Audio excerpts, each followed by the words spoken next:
Well, good morning again, church family. Before we dive into the message today, I want to let you know that at the end of the service, we will have some people out at the table in the lobby, and they will be taking volunteers for our health outreach. We have a health outreach scheduled for Sabbath and Sunday in January here on our campus.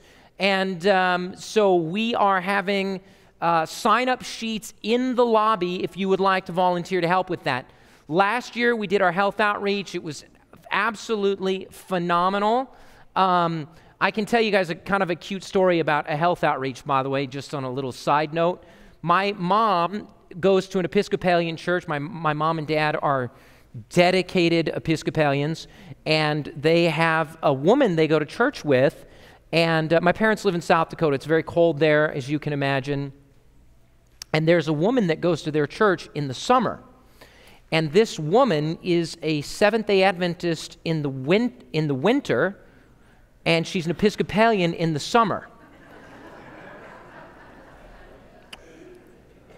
Because in the winter, she lives in Arizona. And some of her Seventh-day Adventist neighbors were doing one of these health outreaches, and they invited her to serve, and she chose to serve and be a part of the health outreach, and she now attends that church every Sabbath with them all winter long. And but when she gets back to South Dakota, the Seventh-day Adventist church doesn't do anything there, so she just goes to the Episcopal church that she's always been a part of there in South Dakota. So, you know, we're 2/3 of the way there. The reality is that if we hope to serve 200 people, we need 200 volunteers. I hope to serve well more than 200, and to provide the kind of high-touch, loving environment that we want to provide, we really need essentially everyone that's a part of our church to volunteer.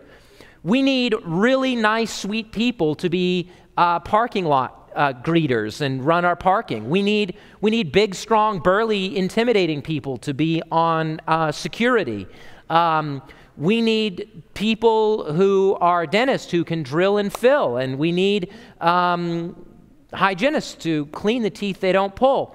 And of course, we need nurses, and the reality is that there is a place for absolutely every one of us to volunteer. And the success of the outreach is totally dependent on our loving service. So at the end of service, you're welcome to do that. If you want to make sure that you get to serve where you want to serve, you might go on your phone right now and go to discoverlifesonora.org and sign up there so that somebody doesn't swipe your spot, okay? Somebody's giving me a look that says, "Pastor, are you telling people to go on their phone during church?" Okay, I take it back. I'm sorry. How can I bark at the kids if I'm telling you to do it, right? Okay, all right. So anyway, I guess that's enough of an announcement. Let's dive into our message this morning. We're going to start today's message where we've been starting over the last several weeks. And that is with what God did in the beginning. God made a good, very good world. When we get to the end of Genesis 1, God is not content to look at his world and just say it's good. God looks at his world and he says, this isn't just a good world, this is a very, very good world. And I feel that goodness in the world, don't you? I mean, you see that goodness in loving relationships. You see that goodness in the beauty of this world. But Adam and Eve, what did Adam and Eve do? They misused their freedom. And when they misused their freedom, they unleashed on humanity a cascade of death. They unleashed on humanity a cascade of thorns and thistles. Through their misuse of their freedom, they unleashed on humanity fires and floods and disaster. Through the misuse of their freedom, our world has been plunged into this. where the beauty is blighted by thorns and thistles, where our love is lost in a moment when our friends breathe their last. And so what does God do? What does God do when his good, very good world has been plunged into chaos? I'll tell you what God does. God promises to send a baby.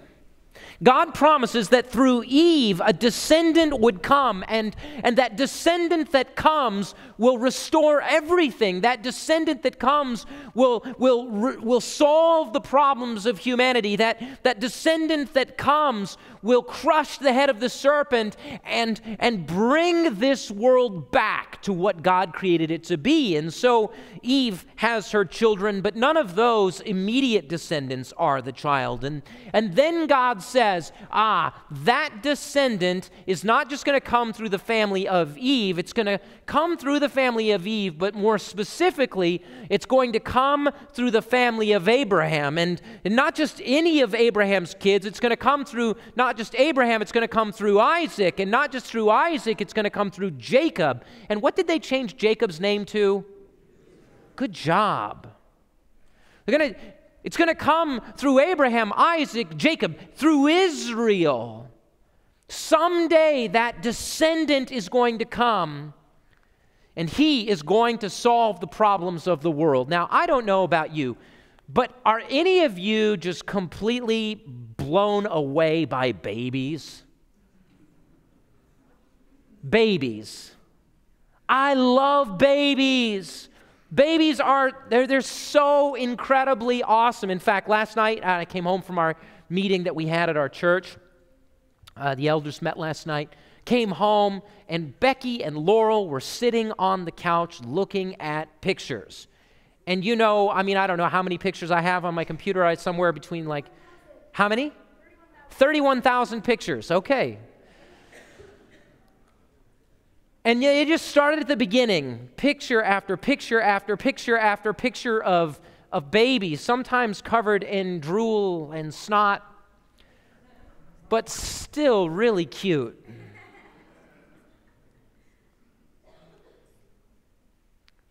We're crazy about babies. I am anyway.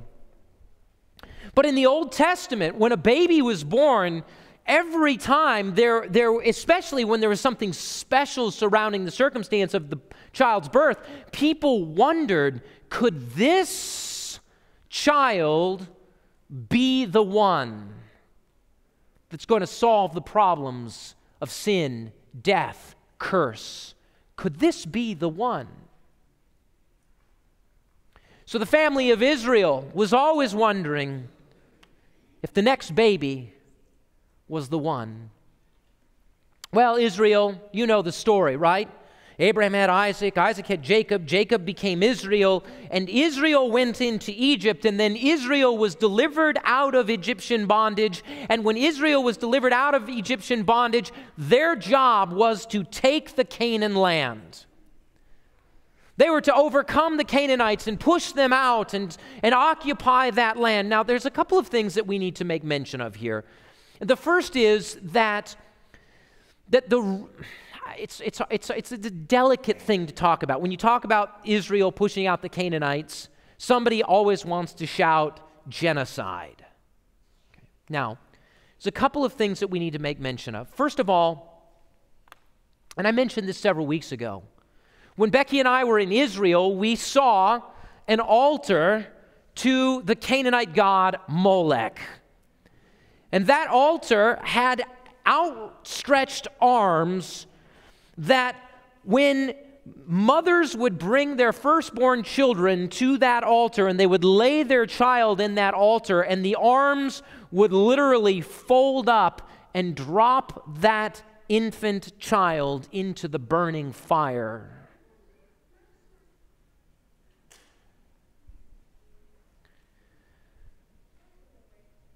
Horrifying.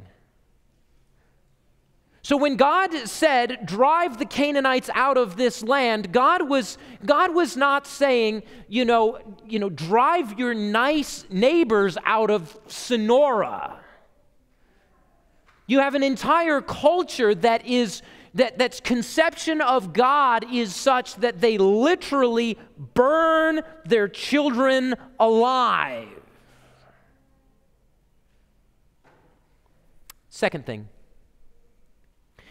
through the family of Israel was going to come a descendant who would solve the problems of the world. If that family was influenced by those evil cultures that burned their firstborn child alive, what does that do to the Messiah? Does that put him at risk of being burned alive at birth? God pushed the Canaanites, listen to this now. God had Israel push the Canaanites out because the Canaanites can only be saved if the Messiah comes. Did you catch that? If the Canaanites prevent the Messiah from coming, there's no way for any Canaanite to ever go to heaven. If Jesus doesn't come and die for the sins of the Canaanites, there is no way for anyone to go to heaven. And so God telling Israel, push the Canaanites out to protect Israel from the evil influences of the Canaanites, to protect Israel from the culture of the Canaanites, to protect Israel from the warring of the Canaanites, I think was an act of mercy in behalf of the Canaanites. But you know what's interesting? Israel didn't do that. Israel didn't drive out the Canaanites. In fact, Israel began to adopt the Canaanite values, and that brings us to the days of the Judges. And that's where we're going to be studying today, the book of Judges. Now, when you think about a judge, what do you think of? Do you think about a man or a woman in a black robe? You think of a courtroom? That's what comes to my mind. But judges in the Bible were not judges like we have today in a law court. Judges in the Bible were, think, tribal warriors, okay? So when you picture a judge in the Bible, picture a tribal warrior. And of course, you know, if a couple of you are quarreling and you need somebody to sort it out, you'll come talk to the tribal lord at the gate of your city, and the tribal lord will make a decision about whatever your circumstance is. But his primary job, I should say his or her primary job as a judge, was more like that of a tribal warrior. And so Israel was occupying the land of Canaan, but they weren't really pushing the Canaanites out like they were supposed to. And their first few judges, there are 12 judges in the book of Judges. There are 7 major judges and not very good at 5 lesser judges. And the first 3 judges were okay. You know, not great, but they were okay. And then things enter this sort of downward spiral from bad to worse to worser. I know that's not a word. In fact, they get so bad that there's a guy named Jephthah. And Jephthah, he's a thug living up in the mountains. And there, Israel is having problems with these enemies, and they ask Jephthah to help, and Jephthah says, sure, that he'll help. And Jephthah says, God, if you help me overcome these enemies, I will offer to you the first thing that comes through the door. And God helps him, and he expects the first thing to come through the door will be a little goat. He expects maybe the first thing to come through the door will be a little sheep, and maybe a cow. And what's the first thing that comes through his door? None other than his lovely daughter. So what do you do when you promise God you're going to sacrifice whatever comes through the door first? And it's your daughter. I'll tell you what Jephthah did. He killed his daughter. Offered her as an offering to God. Do you ever ask yourself, What kind of crazy people would keep books that make them look like such horrible people? You ever ask that question? Why would you keep a book? If you're a Jew, and this is your story, this is the story about your people, why would you keep a book about your people that makes you look so horrible? Because you know what the message of Jephthah is? The message of Jephthah is really simple. You know what it is? Israel is so incredibly corrupt, they offer their children to God like God is the Molech. That's the message of Jephthah. Israel is as corrupt as the Canaanites. In this dark moment, there's a birth, a miraculous birth. And like all births, they fill Israel with hope, but this miraculous birth fills them with even greater hope. And we'll pick this story up in the book of Judges, Judges chapter 13. There's a man named Manoah. He's married. His wife is barren. And we'll just pick the story up right here. Again, the Israelites did evil in the eyes of the Lord, so the Lord delivered them into the hands of the Philistines for 40 years. They are infertile, and the angel of the Lord appeared to Manoah's wife and said, "You are barren and childless, but you're going to become pregnant and give birth to a son. Now see to it that you drink no wine or other fermented drink, and that you do not eat anything unclean. You will become pregnant and have a son whose head is never to be touched by a razor, because the boy is to be a," what's this word? Nazarite, dedicated to God from the womb. He will take the lead in delivering Israel from the hands of the Philistines. All right, now there's a couple of things to take note of. First off, this is confusing. You guys ready? There is a big difference between a Nazarite and a Nazarene. Did you catch that? A Nazarene is somebody that is from the town of Nazareth. By the way, the Hebrew word Nazareth means branch. Okay? Branch. What does Nazareth mean? Branch. Okay, a Nazarite is somebody who's made a vow to God to be separate. Okay, Nazarite means separate. What does Nazarite mean? Separate. Okay, so anybody can make a Nazarite vow. Okay? A Nazarite vow says this: I'm going to be separate to God. And what that means is, I'm not going to drink any beer, I'm not going to drink any wine, and I'm not going to drink anything that, I'm not even going to touch anything that could become alcoholic easily. I don't know if you ever get some grapes and you notice there's sort of like a white film on the grapes? How many of you have ever had that experience? Okay? Do you know what that white film is? You're like, it's pesticides, we're all going to die. No. It's yeast. It's yeast. That's what it is. And if you crush those grapes and make grape juice and you don't refrigerate it and you don't drink it right away, in no time flat, it becomes a little alcoholic. All right? In fact, a friend of mine was on a missionary trip to Romania, and they served some grape juice. He's a Seventh-day Adventist pastor. They served some grape juice. He got drunk. He completely and totally unintentionally, but it was fresh squeezed grape juice, non-pasteurized, and he got drunk. You know, he probably drank a lot more grape juice than the average Romanian Seventh-day Adventist, right? But he drank, several glasses of this slightly fermented grape juice and was pretty plowed. So the Nazarites made a commitment. We don't drink beer. We don't drink wine. We don't even drink grape juice because we're afraid that we might unintentionally get drunk.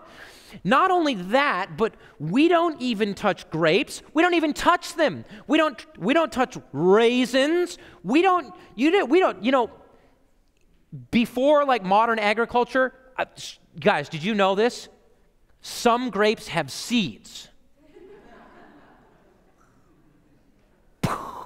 Mind blown. Grapes have seeds. In fact, the first grapes I ever had with seeds were on a train in Belgium. I bought these grapes. I put one in my mouth. I was like, oh, what is this? Are you supposed to chew them or spit them out? What are you supposed to do with those things? Anyway, they couldn't touch the seeds of grapes. They couldn't touch the skins of grapes. They couldn't touch grape juice. They couldn't eat or consume any wine. Very strict rules. They couldn't touch a dead body.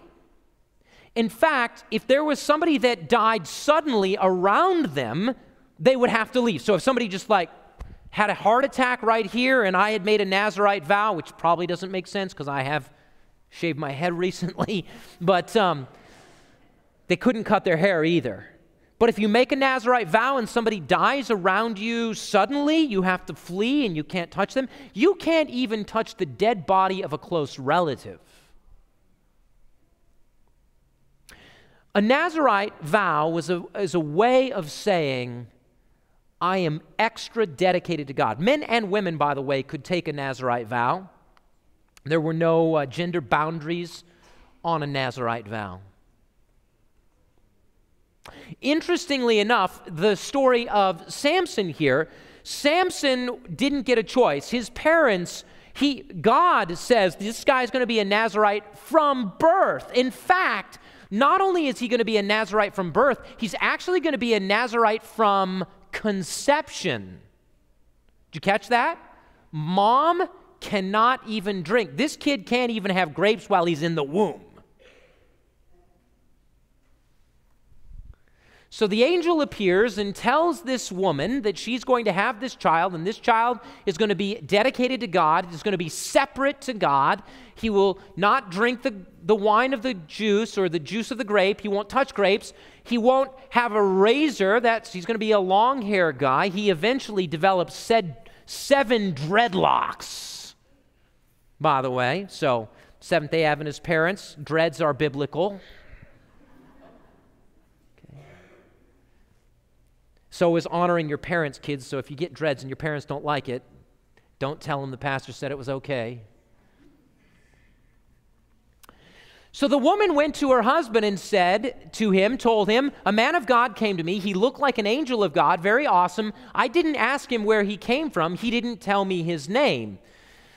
But he said to me, you will become pregnant. By the way, just a little side note here. Notice what the woman says. He didn't tell me his what? This is cool. This is really cool. I didn't tell first service this. This is bonus material for second service only. I'm sorry, first service. The woman is unnamed. Who else is unnamed? The angel. By not giving the woman, by not telling us her name, and then by not naming the angel, they are elevating her status in the narrative. Fascinating. He said to me, you will become pregnant and have a son. Now then, drink no wine or other fermented drink, and do not eat anything unclean, because the boy will be a Nazirite from God, Nazirite of God, from the womb until the day of his death. It goes on. It says, okay, now here's the interesting thing. Okay, so if your wife came to you and said such a thing, an angel, I've been infertile forever, an angel of God appeared and told me that I was going to have a baby and that the baby's going to be a Nazirite and that I actually have to become a Nazirite because he has to be a Nazirite from conception. Dad, what would you do? You'd be like, okay, God told you that. Maybe God could tell me that too. So he goes and prays. And here's the funny thing.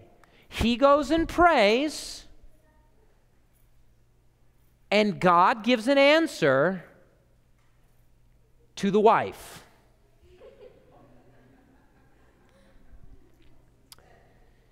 The angel shows back up to the wife, and the wife is like, oh, the angel is here again. Let me go get my husband. She goes and gets her husband. By the way, women are highly elevated in the book of Judges. This woman is highly elevated in the book of Judges. Deborah is highly elevated in the book of Judges. And by the way, her husband is a total knucklehead. But, I mean, he's just kind of oafy. So the angel comes and tells the husband the story.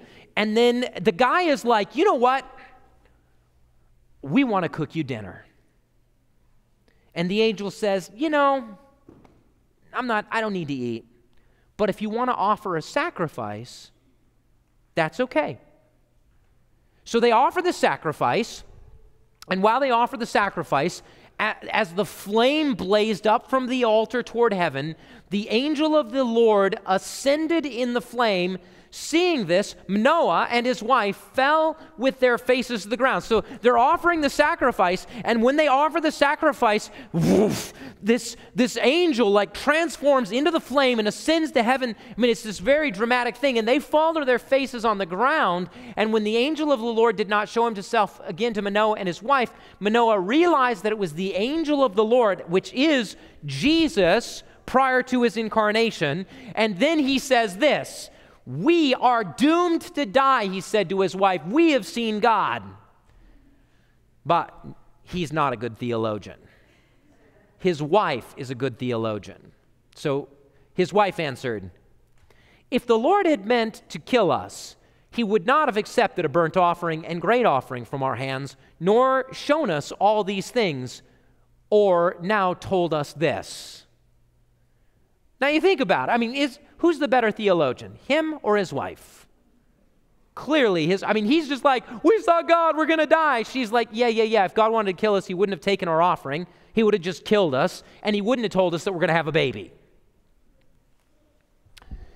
The woman gave birth to a boy and named him Samson. He grew, and the Lord blessed him. Now Samson grows, and as Samson grows, the Spirit of the Lord began to stir him while he was in these places. His father and mother replied. Now, he takes a fancy for a girl who is not an Israelite girl. And when he takes a fancy for this non-Israelite girl, his father and mother replied, "Isn't there an acceptable woman from among your relatives or among all our people? Must you go to the uncircumcised Philistines to get a wife?" But Samson said to his father, "Get her for me. She's the right one for me." What a baby. Have you ever been at Walmart? Have you ever been in Walmart and you've seen a little kid like grab something and he's like, you know, "I want it," and jumping up and down, crying. Have you ever seen that? Yeah. And then have you ever seen the parent be like, "Okay, I'll get it for you," and you're like, "Oh, that might be okay at 3, but when he's 13, you're going to have serious problems." He's the only son of older parents. Maybe they indulged him. "She's the one I want. Give me her. She's the one I want." Okay. Young people, it's wise to be sensitive to your parents' advice about your relationships. Because your parents, they've been with you since you were born. They know something about you, right? And if your mom says, maybe, but she just doesn't seem like a good fit, or he doesn't seem like a good fit to me, I think you should put that in the mix of your decision making, don't you think? So he says she's the right one for me. So it goes on. His parents did not know that this was from the Lord, who was seeking an occasion to confront the Philistines, for at that time they were ruling over Israel. Okay, I need to back up one thing here. Okay. Nazarites, I want you to think about this, okay? it's going to take a little bit for you to get, but I think you'll get it. Nazirites cannot drink, they cannot cut their hair, and they cannot be around death. Okay? Is everybody with me on that? Okay. Now, you put a Nazirite as a judge. That is a tribal warrior. Okay. Tribal warriors are kind of like known for killing people. That's how, you know how you become a tribal warrior? You're good at killing people. So what is God expecting when he says you're going to be a Nazirite, which means you cannot kill, you cannot be around death, and you're going to be this tribal warrior? Okay. This is what I think. That God wanted to miraculously deliver Israel through Samson, but not by violent means.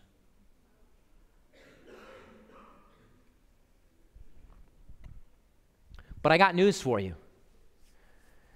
God doesn't operate in an ideal world. He operates in the world where people are disobedient to his original vision. Do you catch this? So if Samson would have said, I am a Nazirite, I am sold out, I'm walking with God, I'm going to be loyal to God, I'm not going to kill, I'm not going to drink, I'm not going to carouse around with women, I'm going to live this Nazirite vow, I believe God would have miraculously delivered Israel through Samson. But instead, Samson's selfish, impetuous, he's an undisciplined child. Give me this woman, and his parents give in, and so God works with what he's got, and God used this man to bring deliverance. Samson went down to Timnah together with his father and mother, going towards where the woman lives, and as they approached the vineyards of Timnah, suddenly a young lion came roaring toward them. Now I want you to notice something subtle. It shouldn't be subtle to you now because you know something about what it means to be a Nazirite. Where were they approaching? They were approaching the... What in the world is this guy doing at the vineyard?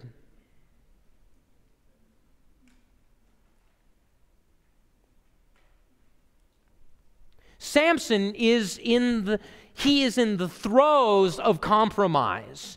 He is compromised first on his choice of a woman. Now, on the way to get the woman, he's in a vineyard. And when he's in the vineyard, a young lion roars toward him, and the Spirit of the Lord came powerfully upon him so that he tore the lion apart with his bare hands. You're not supposed to be around death. Tore it with his bare hands as he might have torn a young goat, but he told neither his father nor his mother what he had done. Oh, young people, did you just hear that? Did you hear that?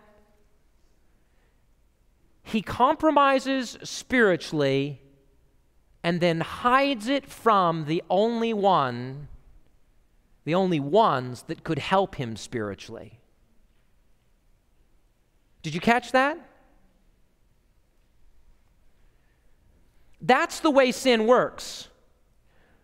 This young man is compromising his spirituality, and then he's hiding those compromises from the very ones that could protect him from those compromises.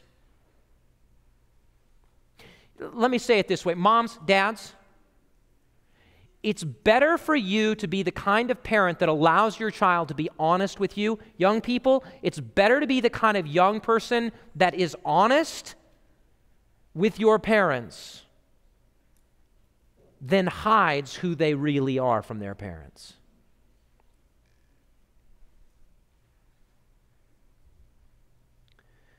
And so he chooses the wrong woman.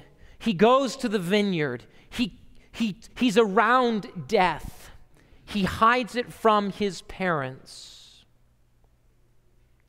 You know, I'm a rock climber. You guys know I'm a rock climber. I listen to like this podcast that recounts all of the rock climbing accidents that took place in North America. And I listened to like 5 years worth of accidents in one car ride.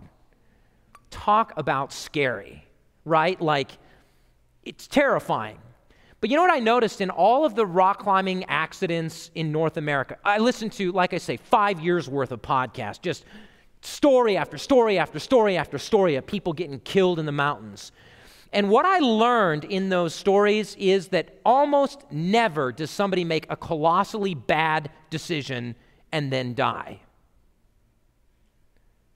They make little decision after little decision after little decision, and the accumulation of those little decisions leads to their catastrophic loss.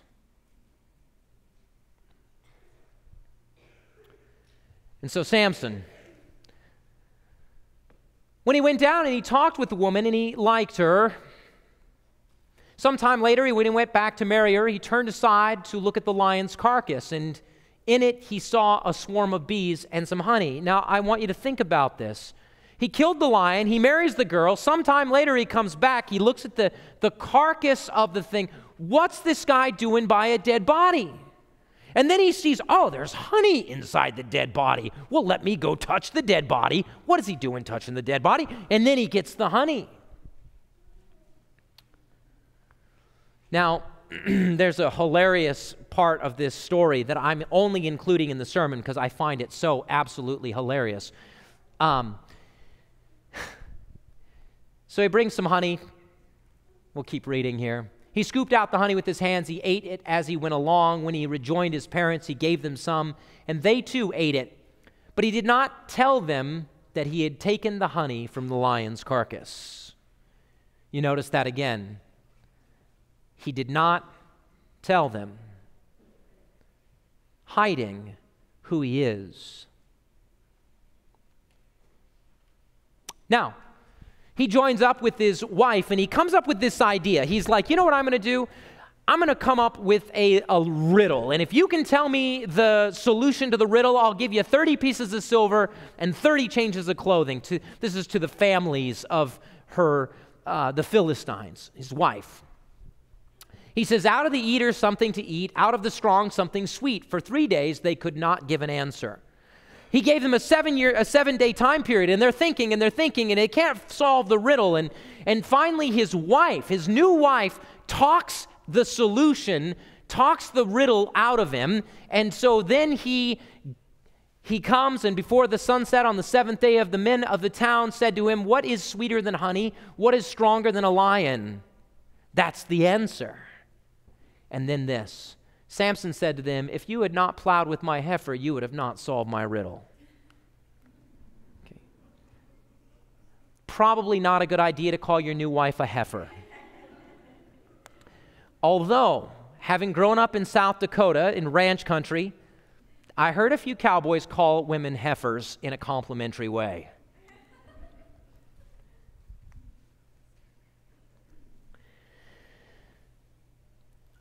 Sad but true, Samson's wife is given to another man.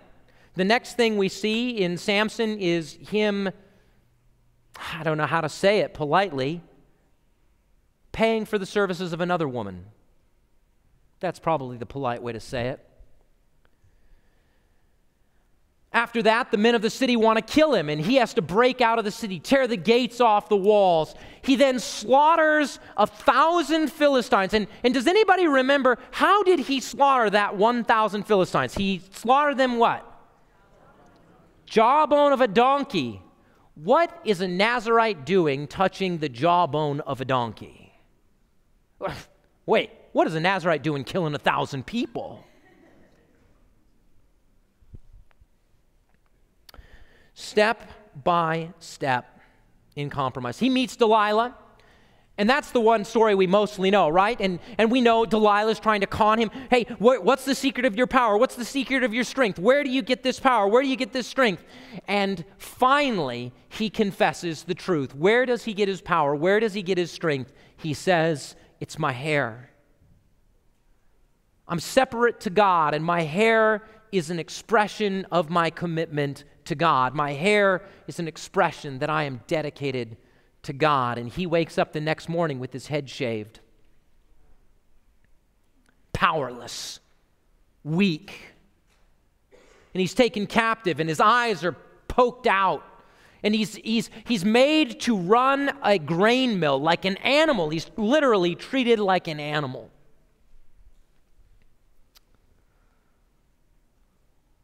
The rulers of the Philistines assembled to offer a great sacrifice to Dagon, their god, and to celebrate, saying, "Our God has delivered Samson, our enemy, into our hands." When the people saw him, they praised their God, saying, "Our God has delivered our enemy into our hands, the one who laid waste our land and multiplied our slain."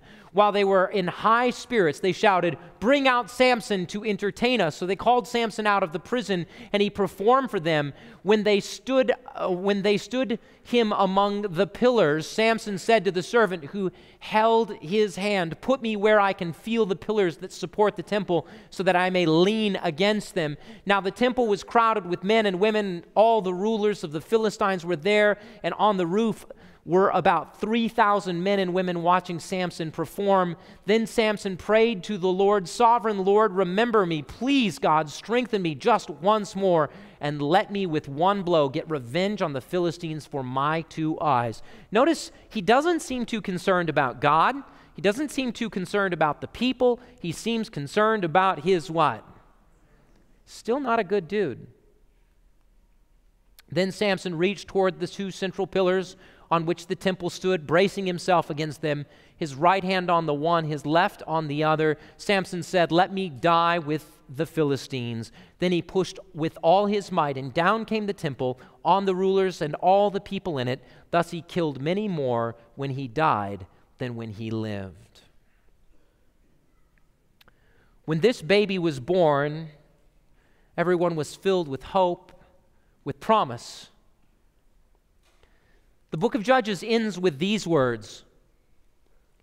4 times they're repeated. In those days, Israel had, what are those 2 words? No king. Everyone did as they saw fit. Judges 18. In those days, Israel had no king. Judges 19:1. In those days, Israel had no king. Judges 21:25. In those days, Israel had no king. Everyone did as they saw fit. You know what's so fascinating? Judges ends with Israel having no king. What's the next book of the Bible after Judges? Go ahead and say it on the count of 3. I'm sure you all know it. 1, 2, 3. Ruth. Good job. It's a little bit of a trick question. It's Ruth. Do you know what Ruth tells the story of? It's the family history of King David. Judges ends, right? Judges ends with, there is no king. Israel is going every which way, and Samson, the one that has this miraculous birth, he's an abject failure, and there is no king in Israel. And the very next book tells the story of the King David, who would give birth to his great-great-great-great-grandson, King Jesus.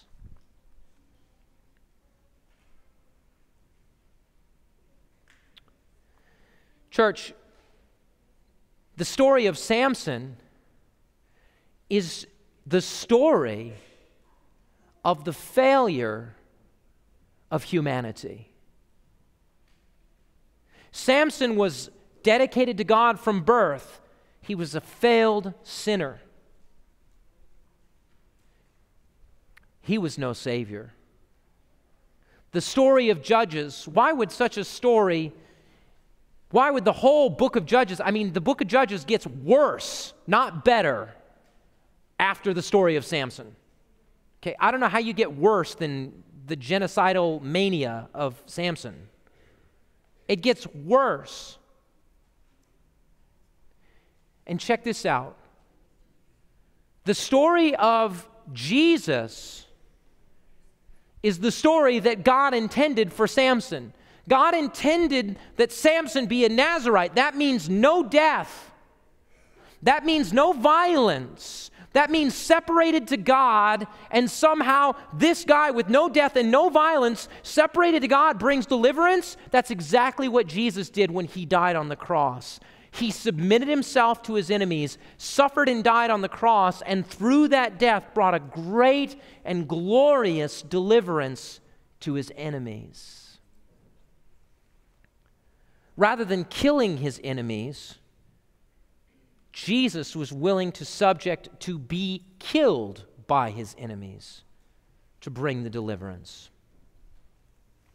Go ahead and take out your Connect card. They're in the pew in front of you. I'll give you this opportunity to respond. It says on the screen, my next step is to avoid the small compromises that create big crises.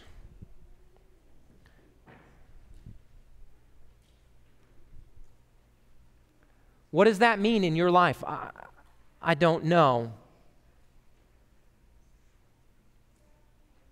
Maybe there are small compromises in who you associate, what you watch. Maybe there are small compromises. I don't know what they might be in your life. But I do know that it's the little foxes that spoil the vine. It's the small decisions that accumulate over time that kill the climbers in the mountains. Rarely does somebody say, I'm going to destroy my marriage right now.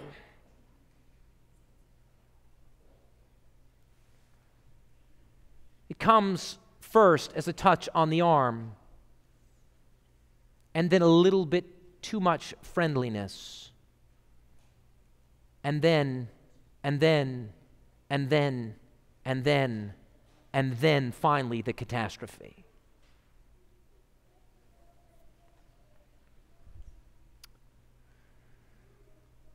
So whatever those small compromises are that God's speaking to you about, I don't know what they are, but whatever they are, dial it back before the crises. Number 2, to rejoice that there is now a king in Israel. That there is now a king in Israel, right? I mean, Samson he was a judge. He wasn't the king. Jephthah wasn't the king. There was no king in Israel, and things were going from bad to worse. And then they got their earthly king, and King David was a mess in his own right. But there's now a king in Israel. His name is Jesus. And rather than killing his enemies, he was killed by his enemies to make a way of salvation and escape. So my next step is to rejoice that there is a king in Israel. Looks like you may have some prayer requests to put down, or maybe some other areas in your life you'd like to respond to there on your Connect card. You can finish that up, and I'll invite the deacons to the front. They'll collect our offering. As we move toward the end of the year, I would really encourage you to be mindful of our church budget. It's critical as we move toward the end of the year that we meet our financial obligation and meet our budget, because by meeting our budget, we are empowered to do everything that we do.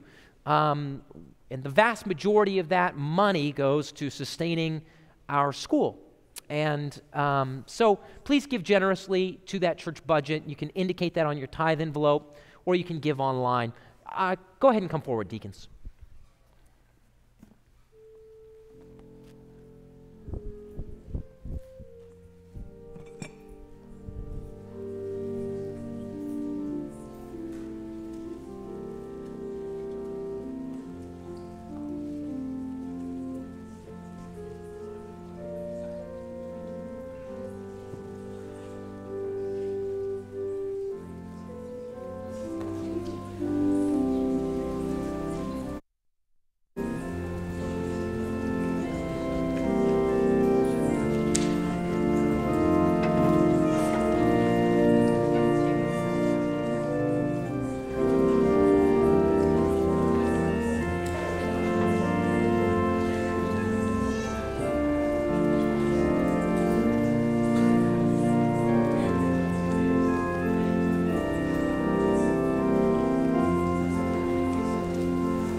together.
Father God, we pray that you would lead us out of the compromises that we may have found ourselves tangled up in. Father, bring us deliverance. Father, help us to make little decisions day by day in your favor.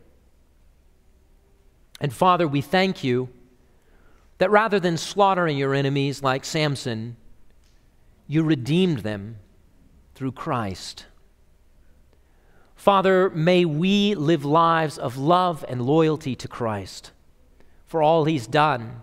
Thank you for finally sending your Son to restore all things.